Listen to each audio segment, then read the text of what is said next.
కాంగ్రెస్ ప్రభుత్వం అన్నదాతలకు ఇచ్చిన మాట నిలబెట్టుకునేందుకు శ్రీకారం చుట్టింది. ఆగస్టు 15లోగా 6 లక్షల రూపాయల లోన్ రైతు రుణమాఫీ చేస్తామని ప్రకటించిన సీఎం రేవంత్ రెడ్డి ఆ దిశగా వేగంగా అడుగులు వేస్తున్నారు. రాష్ట్రంలో రైతుల రుణమాఫీ పథకానికి సంబంధించిన జీవోను నేడు విడుదల చేశారు.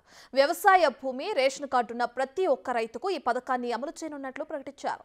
ఈ పథకానికి ప్రభుత్వం దాదాపు 31,000 కోట్ల రూపాయలను కేటాయించింది. ఈ పథకం అమలులోకి భాగంగా రైతులకు సహకరించేందుకు ప్రతి బ్యాంకులో ఒక నోడల్ అధికారిని ప్రత్యేకంగా నియమిస్తూ ప్రభుత్వం ఉత్తర్వులు జారీ చేసింది.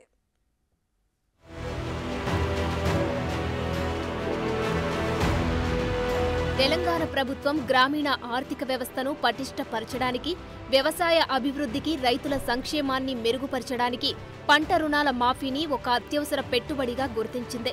పంట రుణమాఫీ రైతులపై ఉన్న ఆర్థిక భారాన్ని తగ్గించి వారు బ్యాంకుల నుంచి తక్కువ వడ్డీపై కొత్త రుణాలు తీసుకోవడానికి మరియు అధిక వడ్డీపై బయట రుణాలు తీసుకోకుండా ఉపయోగపడుతుంది.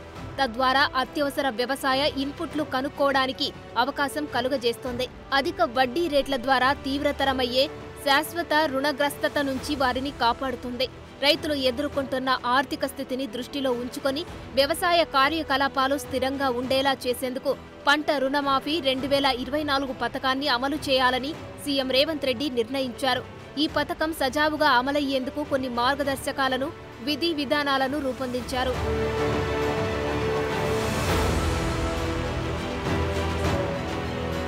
తెలంగాణలో భూమి కలిగి ఉన్న ప్రతి రైతు కుటుంబానికి 2 లక్షల రూపాయల వరకు పంట రుణమాఫీ వర్తిస్తుంది. ఈ పథకం స్వల్పకాలిక పంట రుణాలకు కూడా వర్తిస్తుంది.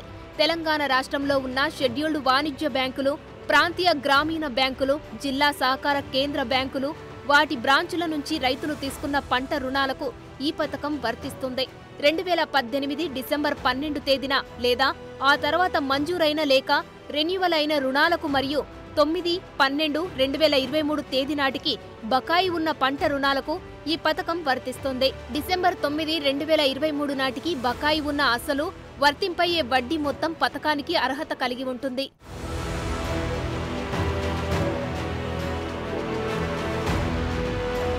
వ్యవసాయ శాఖ కమిషనర్ సంచాలకులు పంట రుణమాఫీ 2024 పథకాన్ని అమలు చేస్తారని ప్రభుత్వం తెలిపింది.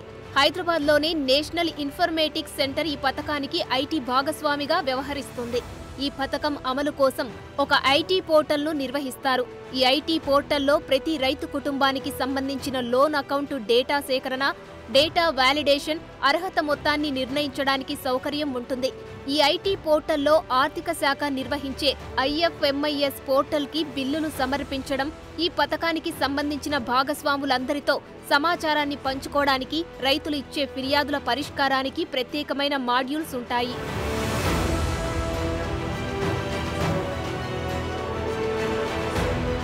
ఈ పథకం అమలు కోసం ప్రతి బ్యాంకులో ఒక అధికారిని నోడల్ అధికారిగా నియమిస్తారు. రైతులతో నేరుగా సంప్రదించి అర్హుల జాబితాను నోడల్ అధికారి రూపొందిస్తారు. నోడల్ అధికారి బ్యాంకులకు వ్యవసాయ శాఖ సంచాలకులు మరియు NIC మధ్య సమన్వయకర్తగా వ్యవహరిస్తారు. బ్యాంకు నోడల్ అధికారులు తమ సంబంధిత బ్యాంకు యొక్క పంట రుణాల డాక్యుమెంట్లపై డిజిటల్ సంతకం చేయాలి. అనంతరం వాటిని ప్రభుత్వ అనుమతి కోసం పంపిస్తారు. తప్పుడు చేరికలు, తప్పుడు తీసివేతలను నివారించడమే ఈ ప్రక్రియ ఉద్దేశం. అవసరమైతే వ్యవసాయ శాఖ సంచాలకులు మరియు NIC డేటా వాలిడేషన్ తనిఖీలను చేపడతారు. బ్యాంకుల నుంచి వచ్చిన సమాచారం ఆధారంగా రైతుల రుణమాఫీకి ప్రభుత్వం 31,000 కోట్ల రూపాయలను ఖర్చు చేయనుంది. గత బీఆర్ఎస్ ప్రభుత్వం 10 ఏళ్లలో 2 దఫాలుగా 28,000 కోట్ల రూపాయల రైతుల రుణాలను మాఫీ చేసింది. దాదాపు 12 లక్షల మంది అర్హులైన రైతులకు రుణమాఫీ చేయకుండా ఎగవేసింది. 2014 నుంచి ఏడాదికోసారి చొప్పున రుణమాఫీ కింద 16,000 కోట్లు ఖర్చు చేస్తే 2018లో రెండోసారి రుణమాఫీ 1,00,000 రూపాయలు ప్రకటించి 12,000 కోట్లు మాత్రమే చెల్లింపులు చేసింది. ఆ తర్వాత 2023 ఎన్నికల ఏడాది వరకు కాలయాపన చేసి లక్షలాది మంది అర్హులైన రైతులకు ఎగనామం పెట్టింది. సుమారు 8,579 కోట్ల రుణాలు మాఫీ చేయకుండా బీఆర్ఎస్ సర్కారు ఎగ్గొట్టింది.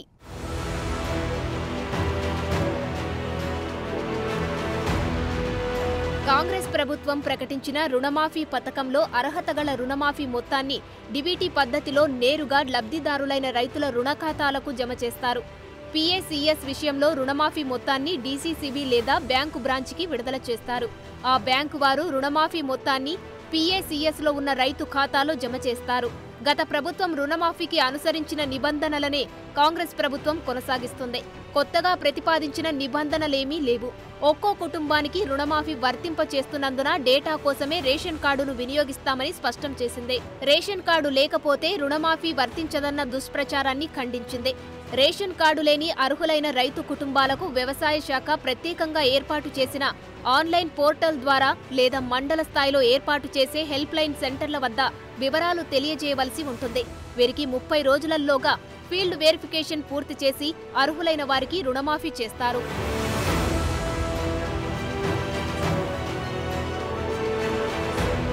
ప్రతి రైతు కుటుంబానికి 9/12/2023 నాటికి కలిగి ఉన్న మొత్తం రుణం కానీ లేక 2 లక్షల వరకు ఏది తక్కువ అయితే ఆ మొత్తాన్ని ఆ రైతు కుటుంబం పొందే అర్హత ఉంటుంది. రైతుల రుణాలు 2 లక్షల కంటే ఎక్కువ ఉన్న పరిస్థితులలో కుటుంబంలో రుణం తీసుకున్న మహిళల రుణాన్ని మొదట మాఫీ చేసి మిగులు మొత్తాన్ని దామాషా పద్ధతిలో కుటుంబంలో పురుషుల పేరు మీద తీసుకున్న రుణాలను మాఫీ చేస్తారు. రైతుల సందేహాలకు, ఇబ్బందులను పరిష్కరించడానికి వ్యవసాయ శాఖ ఆధ్వర్యంలో ప్రత్యేక విభాగాన్ని ఏర్పాటు చేస్తారు. తమ రికార్డులలో పొరపాట్లు ఉంటే రైతులు వాటిని సరిదిద్దుకునే అవకాశం కల్పిస్తారు. జిల్లా కలెక్టర్లు, జిల్లా, డివిజన్, మండల వ్యవసాయ అధికారుల ఫిర్యాదుల పరిష్కారంలో చురుకుగా పాల్గొనాలని ప్రభుత్వం ఆదేశాలిచ్చింది.